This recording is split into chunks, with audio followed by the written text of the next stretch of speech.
When he opened the sixth seal, I looked, and behold, there was a great earthquake. And the sun became black as sackcloth, the full moon became like blood.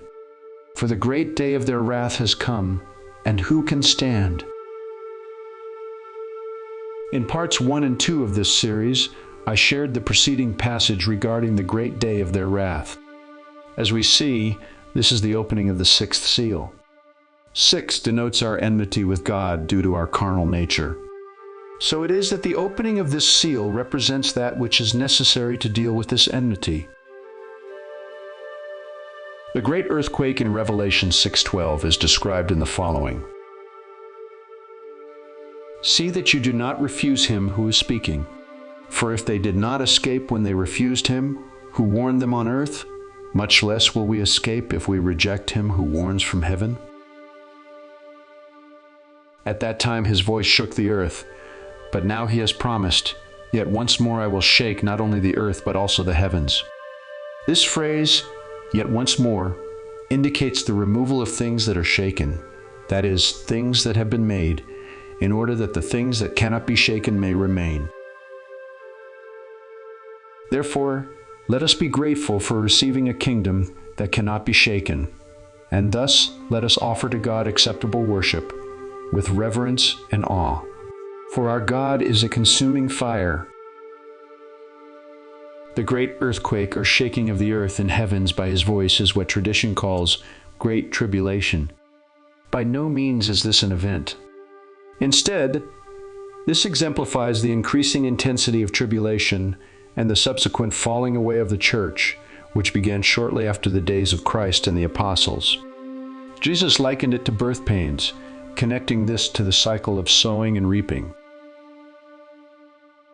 The sun and moon, or two great lights, in Revelation 6:12, symbolize the light of the glory of the two covenants, old and new. For more about this, see my series, Lessons from the Lampstand. Finally, all of this is summed up in the great day of their wrath, which is not a literal 24-hour period of time, but the manifestation of the light of God's two covenants, the law and the prophets.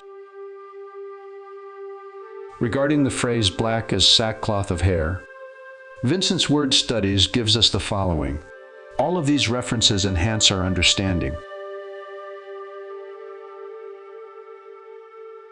Now, if I am correct, the blackening of the sun and the moon becoming blood correlate with what we see regarding the two witnesses.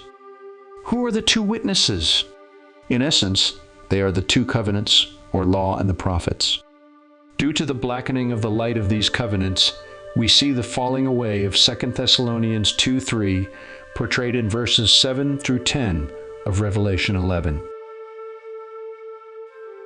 When the sun goes dark, the moon must follow since it reflects the light of the sun.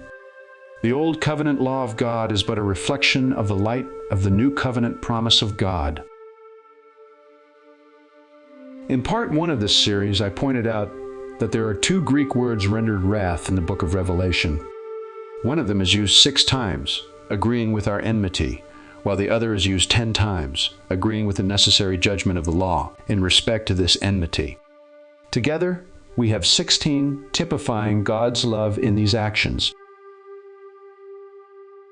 In the King James, the word wrath is found in chapter 6, 11, 12, 14, 15, 16, 18, and 19. With the exception of chapter 12, the wrath referred to in each chapter all point to the same thing, the great day of their wrath. And what brings wrath? The law. More specifically, the fulfilling of the law and the prophets, as Jesus stipulated in Matthew 5, verses 17 through 20. This being the case, I believe the presentation of wrath in Revelation coincides with Matthew 5:18, where Christ stated, "Until heaven and earth pass away, not an iota, not a dot, will pass from the law until all is accomplished." This is why we see a new heaven and earth following after their wrath is finished. For when his judgments are in the earth, the inhabitants of the world learn righteousness. Now, allow me to emphasize the following. Wrath is judgment. Judgment is discipline. Discipline is punishment, and punishment is correction. That is its purpose. Why do we need correction? Because we have fallen away. And since we are the light of the world, then it only makes sense that he must fix the light before it can dispel the darkness. And this falling away? It's a matter of prophecy. So as difficult as this might be to accept, it was ordained. After all, isn't that the point of prophecy? Once spoken, will it not most assuredly come to pass? I believe one of the main problems in understanding this perspective is our tendency to put God's wrath on the world and not on ourselves.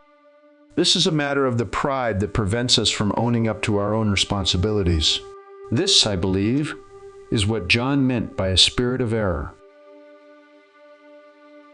In the past 2,000 years, we have managed to change the gospel of Christ from self-sacrifice to self-entitlement, what I call the them and us syndrome. Think about it. This is the mindset of the world and should not be the mindset of believers. But due to our falling away, we have devised doctrines that are solely for our own benefit. Of course, this includes the idea of wrath that we are now discussing. Does God's judgment not apply to the world? Of course it does, but it applies to us first. Remember, he has to fix the light. Dear brother and sister, knowing these things should never be a matter of condemnation, but a matter of humility. Things are a mess, and they're not getting better. Yet, out of this mess, God will raise up a remnant, a people who will not be captive in the religious walls and prejudices that have been constructed in our fallen condition, but free in the unconditional love, mercy, and grace that flows from his divine Spirit. The world needs a light, not the light of religion, but the light of unconditional love. By this shall the world know we are his disciples. Allow me to close with the following. But whoever keeps his word, in him truly the love of God is perfected. By this we may be sure that we are in him.